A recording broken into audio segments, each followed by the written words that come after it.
Estas são as palavras de Paulo, falando em seu próprio nome e em nome de seus irmãos, os apóstolos, e são verdadeiras para todos aqueles que pelo Espírito são escolhidos, qualificados e lançados na vinha para pregar o Evangelho de Deus.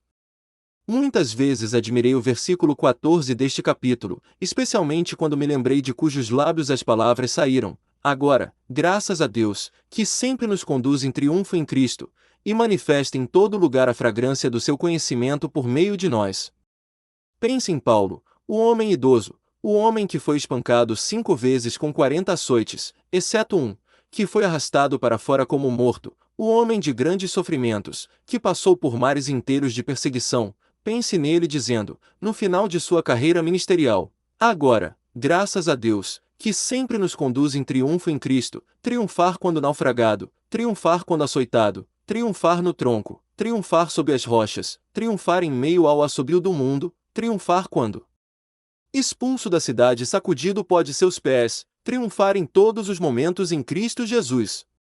Agora, se alguns ministros nos tempos modernos falassem assim, pensaríamos pouco nisso, pois eles desfrutam dos aplausos do mundo. Eles sempre podem ir para seus lugares com facilidade e paz, eles têm um povo admirador e nenhum inimigo aberto. Contra eles nenhum cão move sua língua, tudo é seguro e agradável. Para eles dizerem, agora, graças a Deus, que sempre nos faz triunfar, é uma coisa muito pequena, mas para alguém como Paulo, tão pisoteado, tão provado, tão angustiado, dizer isso, então, dizemos, ele falou abertamente como um herói. Aqui está um homem que tinha verdadeira fé em Deus e na divindade de sua missão. E, meus irmãos, quão doce é essa consolação que Paulo aplicou ao seu próprio coração em meio a todos os seus problemas. Não obstante tudo isso, ele diz, Deus nos faz conhecer o cheiro do seu conhecimento em todo lugar. Com esse pensamento um ministro pode deitar sua cabeça em seu travesseiro, Deus nos faz conhecer o cheiro do seu conhecimento. Com isso ele pode fechar seus olhos quando sua carreira termina, e com isso ele pode abri-los no céu, Deus me fez conhecer o cheiro do seu conhecimento em todo lugar. Então siga as palavras do meu texto, do qual falarei, dividindo-o em 3 particularidades.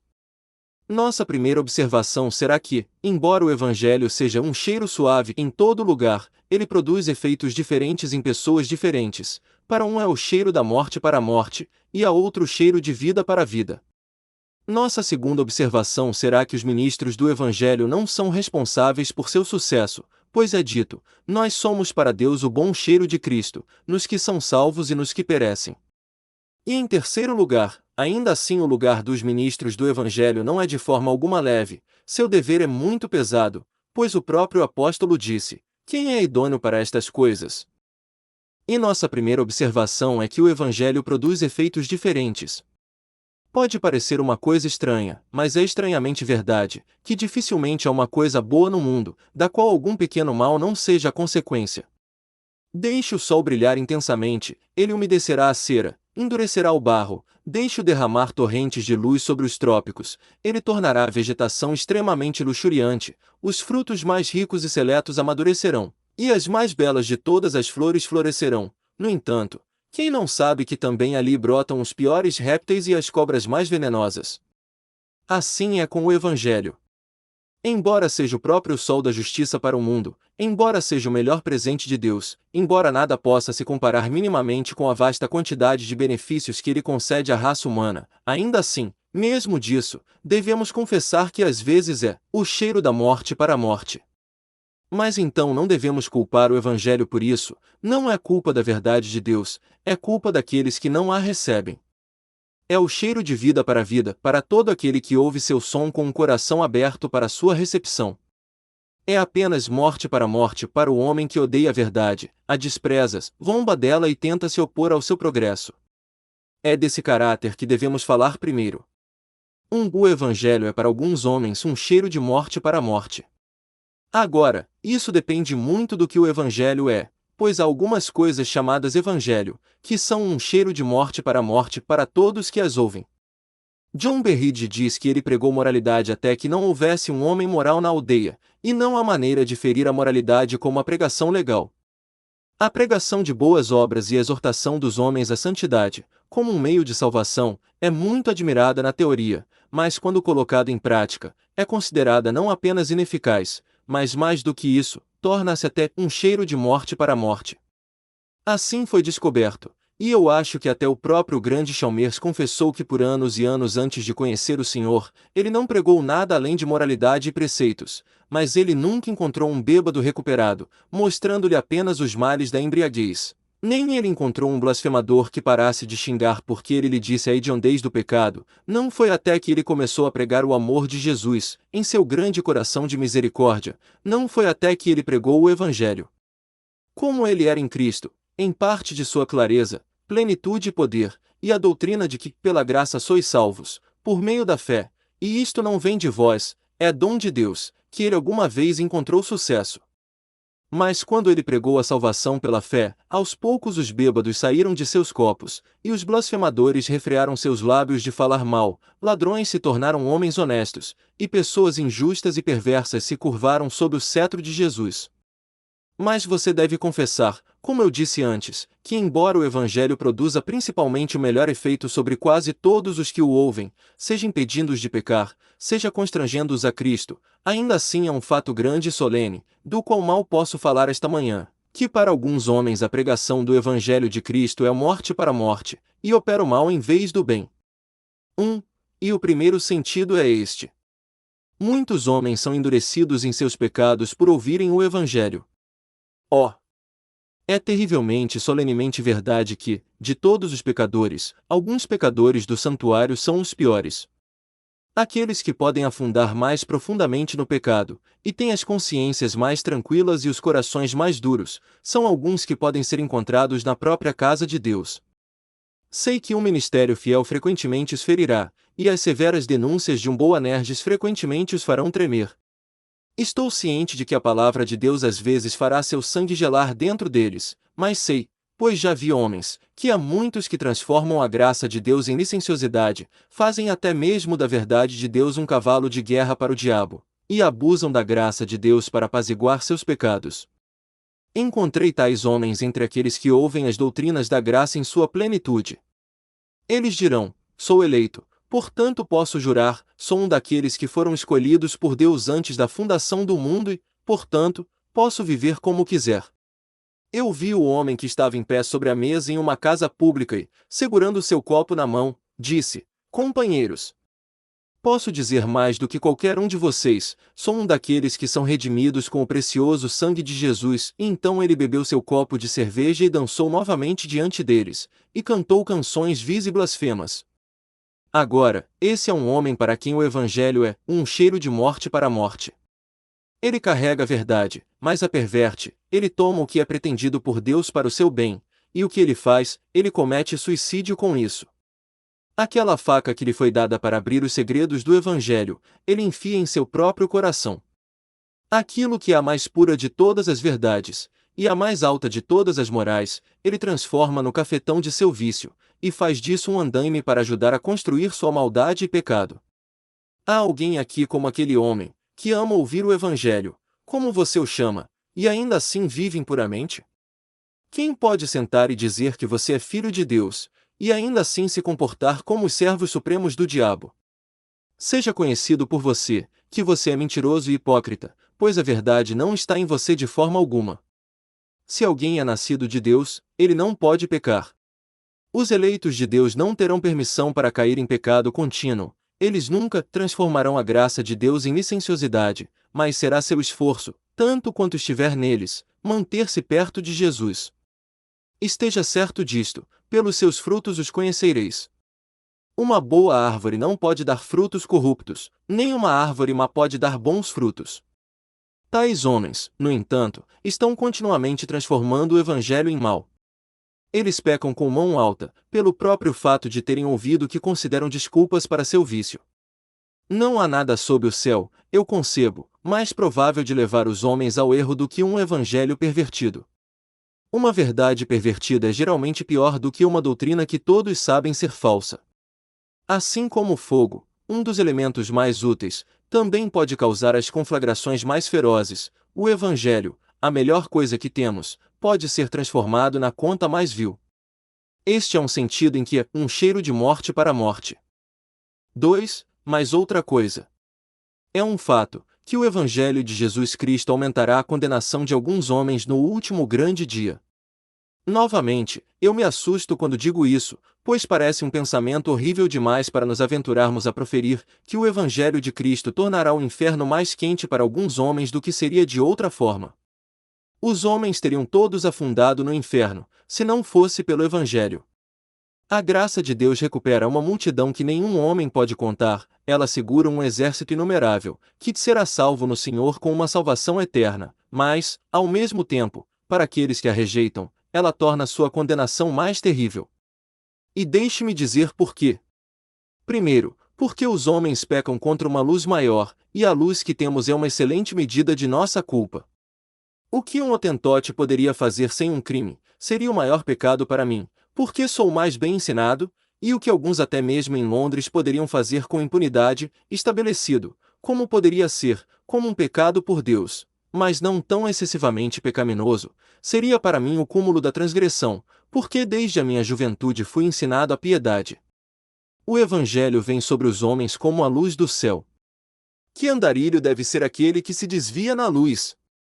Se aquele que é cego cai na vala, podemos ter pena dele, mas se um homem, com a luz em seus globos oculares, se joga no precipício e perde sua própria alma, a pena não está fora de questão?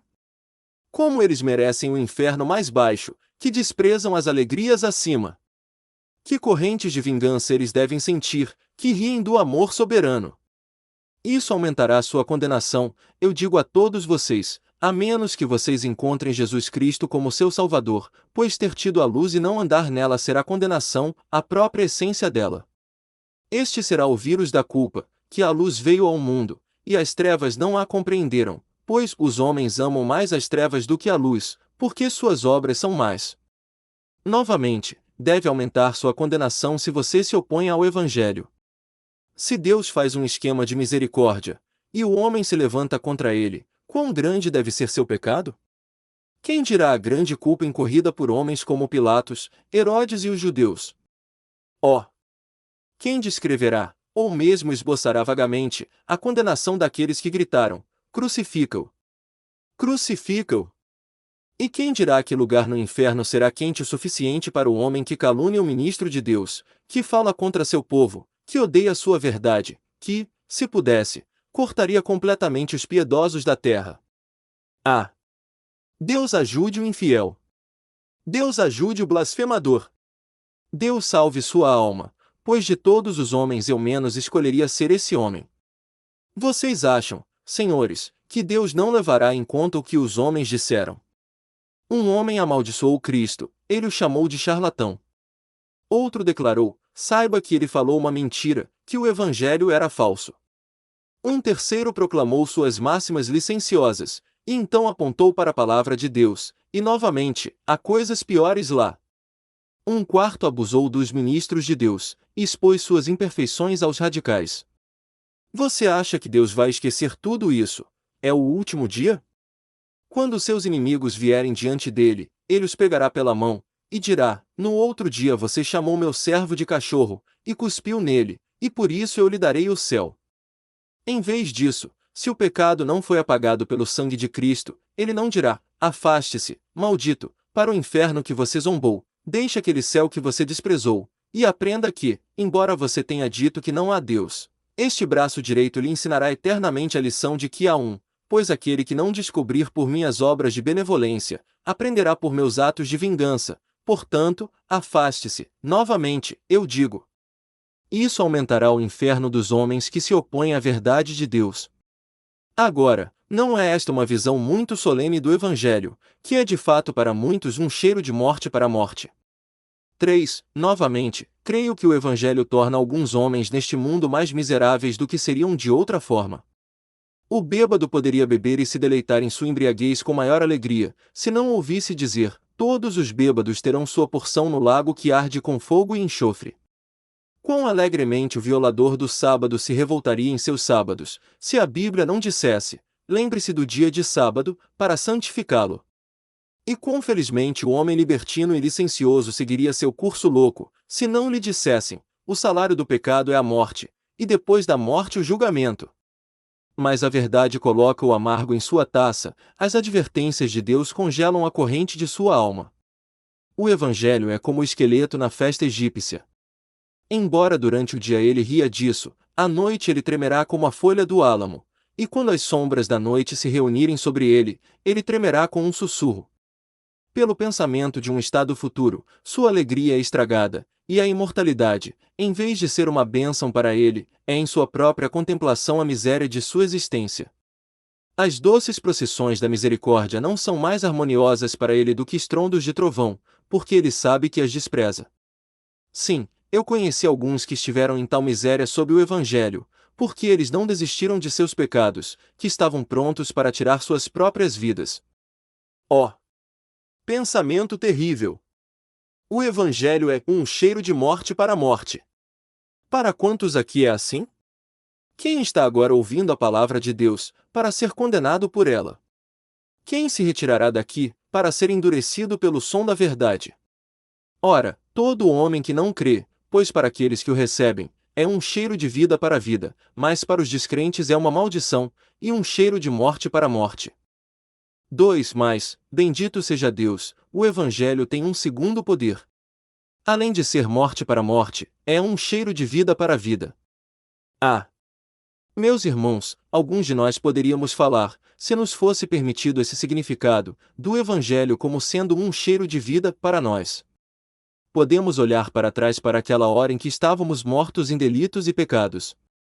Em vão todos os trovões do Sinai, em vão o despertar dos vigias, dormimos no sono mortal de nossas transgressões, nenhum anjo poderia ter nos despertado. Mas olhamos para trás com alegria para aquela hora em que pisamos pela primeira vez dentro dos muros de um santuário e ouvimos a voz salvadora da misericórdia. Com alguns de vocês, são apenas algumas semanas. Eu sei onde você está e quem você é.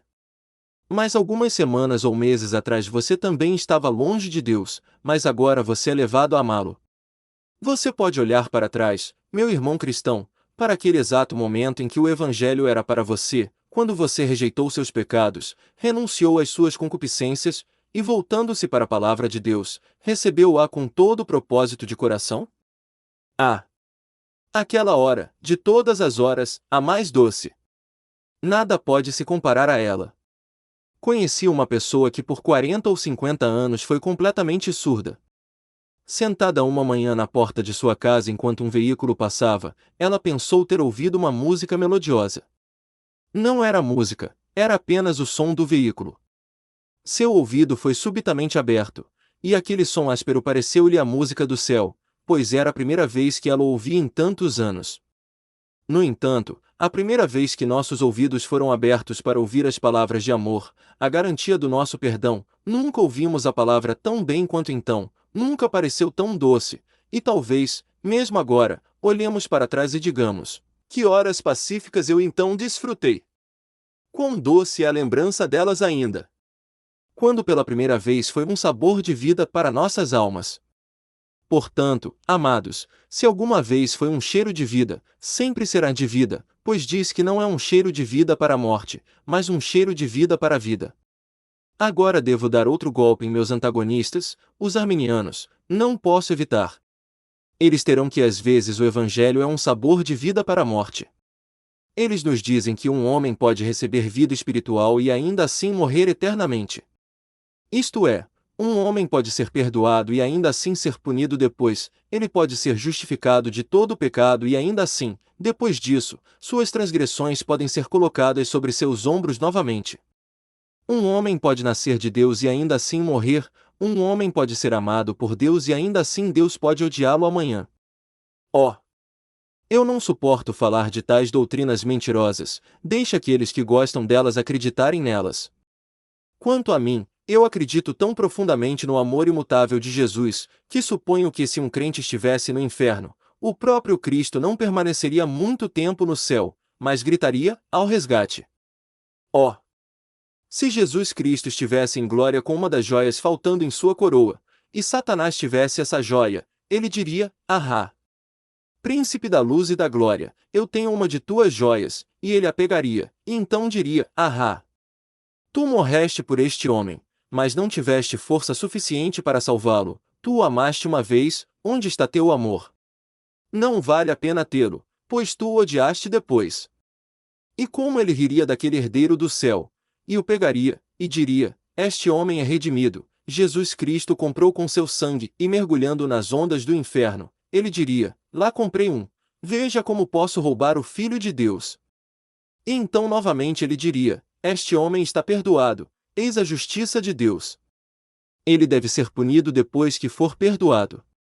Cristo sofreu pelos pecados deste homem, e ainda diz Satanás com alegria maligna, eu o tenho depois, pois Deus exigiu a punição 2 vezes. Isto deve ser dito? Ah! Não! É um cheiro de vida para a vida, e não de vida para a morte. Vá, com seu evangelho vil, pregue-o onde quiser, mas meu mestre disse, eu dou às minhas ovelhas a vida eterna. Você dá às suas ovelhas vida temporária, e elas a perdem, mas, diz Jesus, eu dou às minhas ovelhas a vida eterna, e elas nunca perecerão, nem ninguém as arrebatará da minha mão. Geralmente sou temperamental quando abordo esse assunto, porque acho que poucas doutrinas são mais vitais do que a da perseverança dos santos, pois se um filho de Deus perecesse, ou se eu soubesse que era possível que um pudesse, eu concluiria imediatamente que devo, e suporia que cada um de vocês faria o mesmo. E então onde está a alegria e a felicidade do Evangelho? Novamente eu digo a vocês, o Evangelho arminiano é a casca sem o miolo, é a casca sem o fruto, e aqueles que o amam podem tomá-lo para si mesmos. Não briguemos com eles. Deixemos que eles vão e o preguem. Deixe-os ir e dizer aos pobres pecadores, que se eles crerem em Jesus eles serão condenados afinal, que Jesus Cristo os perdoará, e ainda assim o Pai os enviará para o inferno. Vá e pregue seu Evangelho, e quem o ouvirá? E se eles ouvirem, vale a pena ouvi-lo? Eu digo, não, pois se eu devo estar depois da conversão no mesmo pé que eu estava antes da conversão, então não é de nenhuma utilidade para mim ter sido convertido. Mas a quem ele ama até o fim. Uma vez em Cristo para sempre, nada pode separar do seu amor. É um cheiro de vida para a vida. E não apenas vida para a vida neste mundo, mas de vida para a vida eterna. Todo aquele que tem esta vida terá a próxima vida, pois o Senhor dará graça e glória, e não reterá bem algum daqueles que andam retamente. Sou obrigado a deixar este ponto, mas se meu mestre apenas retomar o assunto e fizer de sua palavra um cheiro de vida para a vida esta manhã, eu me alegrarei com o que ele disse.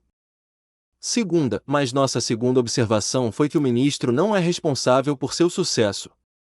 Ele é responsável pelo que prega, ele é responsável por sua vida e ações, mas ele não é responsável por outras pessoas.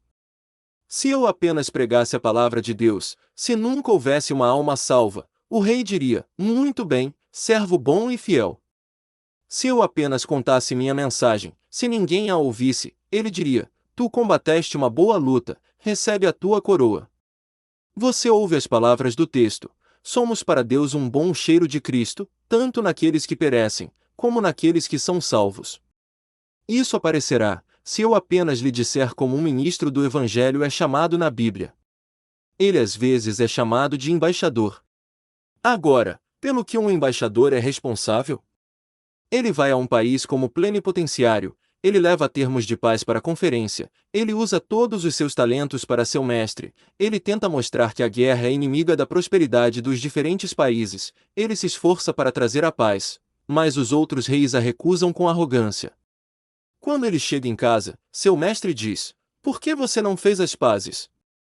Porque, meu senhor, ele diria, eu lhes disse os termos, mas eles não disseram nada. Bem, então, ele dirá, você cumpriu seu dever, não devo culpá-lo se a guerra continuar. Novamente, o ministro do Evangelho é chamado de pescador. Agora, um pescador não é responsável pelo número de peixes que ele pega, mas pela maneira como ele pesca. Isso é uma misericórdia para alguns ministros, tenho certeza, pois eles não pegaram nenhum peixe, nem mesmo puxaram nenhum em volta de suas redes. Eles passaram a vida inteira pescando com as linhas de seda mais elegantes e anzóis de ouro e prata. Eles sempre usam frases muito polidas, mas os peixes não mordem por tudo isso, enquanto nós, de uma ordem mais rude, colocamos o anzol nas mandíbulas de centenas. No entanto, se lançarmos a rede do Evangelho no lugar certo, mesmo que não peguemos nada, o Mestre não encontrará nenhuma falha em nós. Ele dirá: pescador, você trabalhou duro? Você lançou sua rede no mar no tempo das tempestades? Sim, meu senhor, eu fiz. O que você pescou? Apenas um ou dois. Bem, eu poderia ter lhe enviado um cardume, se eu quisesse. Não é sua culpa, eu dou minha soberania onde eu quiser, ou atiro quando eu escolher. Mas quanto a você, você trabalhou bem, portanto, aí está sua recompensa. Às vezes, o ministro é chamado de semeador. Agora, nenhum fazendeiro espera que um semeador seja responsável pela colheita. Tudo o que ele é responsável é: ele semeia a semente? E ele semeia a semente certa? Se ele a espalha em boa terra, então ele é feliz, mas se ela cai à beira do caminho, e os pássaros do ar a devoram, quem culpará o semeador? Ele poderia ter evitado isso? Não, ele cumpriu seu dever, ele espalhou a semente por toda parte, e lá a deixou. Quem é o culpado? Certamente não o semeador. Então, amados, se um ministro viesse ao céu com apenas um feixe em seu ombro, seu mestre diria: ó ceifeiro, outrora semeador, onde recolheste teu feixe? Meu senhor, eu semeei sobre a rocha, e ela não cresceu, apenas uma semente em uma manhã de sábado casual foi soprada um pouco para o lado pelo vento, e caiu sobre um coração preparado, e esse é meu único feixe. Aleluia, ressoam os coros angelicais. Um feixe de uma rocha é mais honra para Deus do que 1000 feixes de boa terra. Portanto, que ele tome seu assento tão perto do trono quanto aquele homem que, curvando-se sob seus muitos feixes, vem de alguma terra fértil, trazendo seus feixes com ele. Acredito que se há graus na glória, eles não são proporcionais ao sucesso, mas proporcionais à seriedade de nossos esforços. Se tivermos a intenção correta e nos esforçarmos de todo o coração para fazer a coisa certa como ministros, se nunca virmos nenhum efeito, ainda receberemos a coroa. Mas quão mais feliz é o homem que a terá no céu. Eu disse dele: ele brilha para sempre, porque era sábio e ganhou muitas almas para a justiça. É sempre minha maior alegria acreditar que se eu entrar no céu, verei em dias futuros os portões do céu abertos, e um querubim voará para dentro, que, olhando-me no rosto, passará sorrindo para o trono de Deus e ali se curvará diante dele. E quando ele tiver prestado sua homenagem e adoração, ele poderá voar até mim e, embora desconhecido, apertar minha mão. E se houvesse lágrimas no céu, eu certamente choraria, e ele diria: irmão, ouvi a palavra dos teus lábios, tua voz primeiro me alertou do meu pecado, aqui estou, e tu és o instrumento da minha salvação. E enquanto os portões se abrem um após o outro, eles ainda entrarão, almas redimidas, e para cada uma delas uma estrela, para cada uma delas outra gema no diadema da glória, para cada uma delas outra honra, e outra nota no cântico de louvor. Abençoado é o homem que morre no Senhor, e suas obras o seguirão, pois assim diz o Espírito. E se de todo o coração nos esforçarmos para fazer a coisa certa como ministros, se nunca virmos nenhum efeito, ainda assim receberemos a coroa.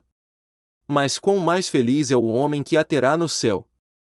Eu disse dele: ele brilha para sempre, porque foi sábio e ganhou muitas almas para a justiça. É sempre minha maior alegria acreditar que, se eu entrar no céu, verei em dias futuros os portões do céu abertos, e voará um querubim, que, olhando-me no rosto, passará sorrindo para o trono de Deus, e ali se curvará diante dele. E quando ele tiver prestado sua homenagem e adoração, ele poderá voar até mim, e, embora desconhecido, apertar minha mão. E se houvesse lágrimas no céu, certamente eu choraria, e ele diria: irmão, dos teus lábios ouvi a palavra, tua voz primeiro me alertou do meu pecado, aqui estou, e tu és o instrumento da minha salvação. E enquanto os portões se abrem um após o outro, eles ainda entrarão, almas resgatadas, e para cada um destes uma estrela, para cada um destes outra joia no diadema da glória, para cada um deles outra honra, e outra nota no cântico de louvor. Abençoado é o homem que morre no Senhor, e suas obras o seguirão, pois assim diz o Espírito. E se de todo o coração nos esforçarmos para fazer a coisa certa como ministros, se nunca virmos nenhum efeito, ainda assim receberemos a coroa. Mas quão mais feliz é o homem que a terá no céu, disse-lhe ele brilha para sempre, porque foi sábio e ganhou muitas almas para a justiça. É sempre minha maior alegria acreditar que se eu entrar no céu, verei em dias futuros os portões do céu abertos, e voará um querubim, que, olhando-me no rosto, passará sorrindo para o trono de Deus, e ali se curvará diante dele. E quando ele tiver prestado sua homenagem e adoração, ele poderá voar até mim, embora desconhecido, apertar minha mão, e se houvesse lágrimas no céu, certamente eu choraria, e ele diria: Irmão, dos teus lábios ouvi a palavra. Tua voz primeiro me alertou do meu pecado. Aqui estou, e tu és o instrumento da minha salvação. E enquanto os portões são abertos um após o outro, eles ainda entrarão, almas resgatadas, e para cada uma delas uma estrela, para cada uma delas outra joia no diadema da glória, para cada uma delas outra honra, e outra nota no cântico de louvor. Abençoado é o homem que morre no Senhor, e suas obras o seguirão, pois assim diz o Espírito. O que será de alguns bons cristãos agora em Ezeter-Hall, se as coroas no céu forem medidas em valor pelas almas que são salvas? Alguns de vocês terão uma coroa no céu sem uma única estrela nela.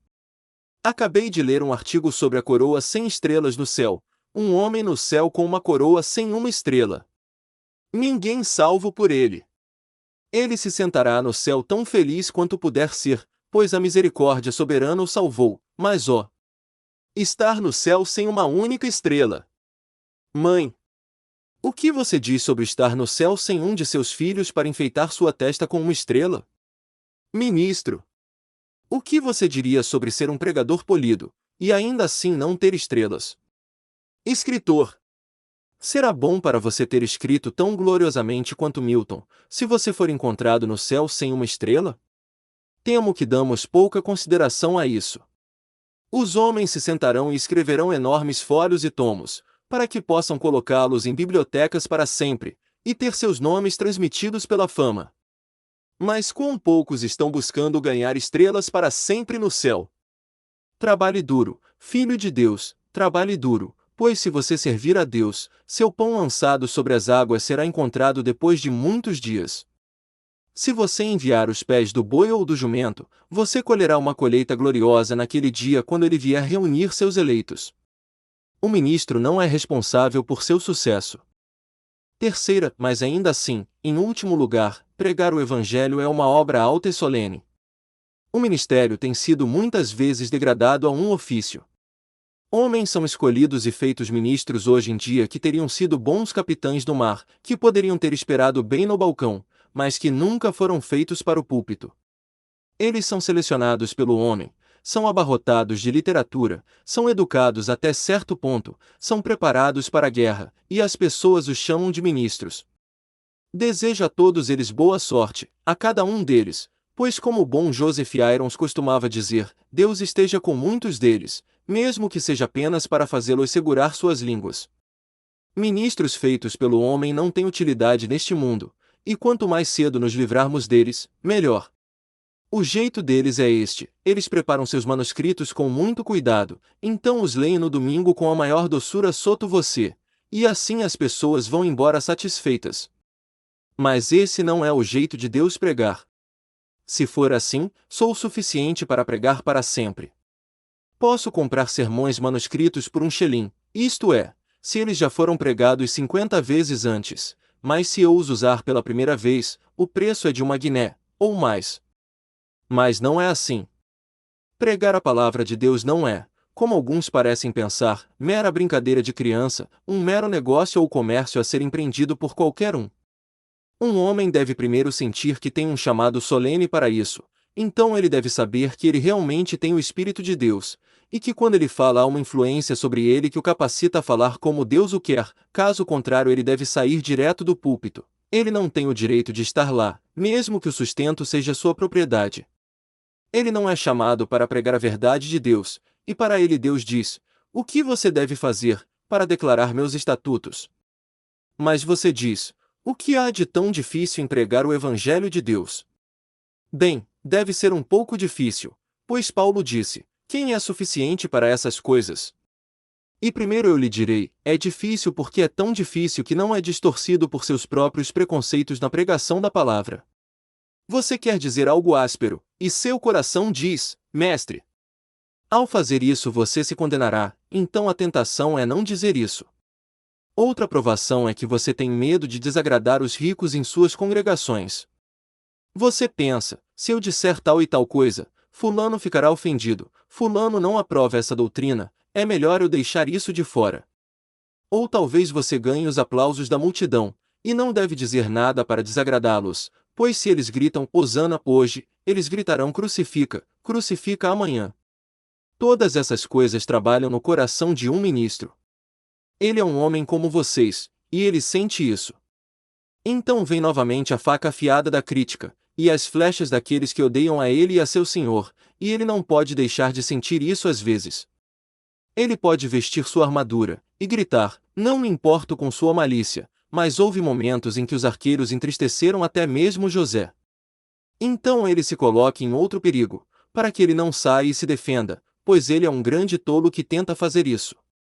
Aquele que deixa seus detratores sozinhos, e, como a águia, não se importa com o tagarelar dos pardais, ou como o leão não se vira para rasgar o chacal rosnador em pedaços, ele é o homem, e será honrado. Mas o perigo é que queremos nos endireitar. E ó! Quem é suficiente para se afastar dessas rochas de perigo? Quem é suficiente, meus irmãos, para essas coisas? Para ficar de pé e proclamar, sábado após sábado, e dia da semana após dia da semana, as insondáveis riquezas de Cristo. Tendo dito isso, posso tirar a inferência, para encerrar, que é que se o Evangelho é um cheiro de vida para a vida, e se a obra do ministro é uma obra solene, quão bem convém a todos os amantes da verdade implorar por todos aqueles que a pregam, para que sejam suficientes para essas coisas.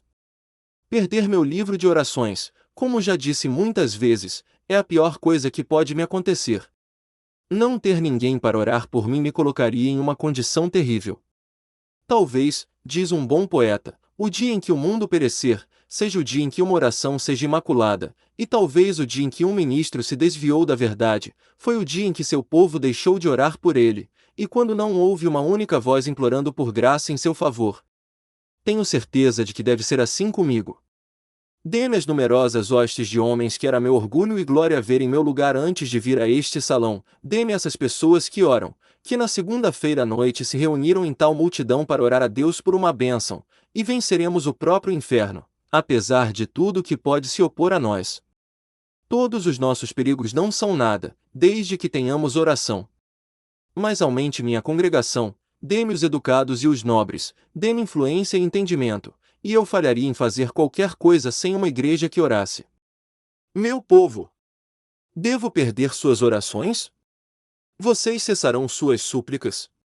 Nossos labores estão quase terminados neste grande lugar, e ficaremos felizes em retornar ao nosso amado santuário. Vocês então deixarão de orar? Temo que vocês não tenham feito tantas orações esta manhã quanto deveriam ter feito, temo que não tenha havido tanta devoção sincera quanto poderia ter sido derramada. De minha parte, não senti o poder maravilhoso que às vezes experimento. Não vou colocar isso em suas portas, mas nunca deixe que digam, essas pessoas, antes tão fervorosas, esfriaram. Que o laodiceanismo não entre em Southwark, deixemo-lo aqui no West End, se é para ser em algum lugar, não o carreguemos conosco. Vamos lutar juntos pela fé uma vez entregue aos santos, e sabendo em que triste posição o porta-estandarte está, peço que se reúnam em torno dele, pois será ruim para o exército, se o porta-estandarte cair, como ele pode cair. Pois eu nunca vi, eu prometo, uma luta tão mortal. Levantem-se, meus amigos, segurem a bandeira vocês mesmos e mantenham-na alta até o dia em que, de pé no último castelo conquistado dos domínios do inferno, nós ergueremos o grito: Aleluia! Aleluia! Aleluia!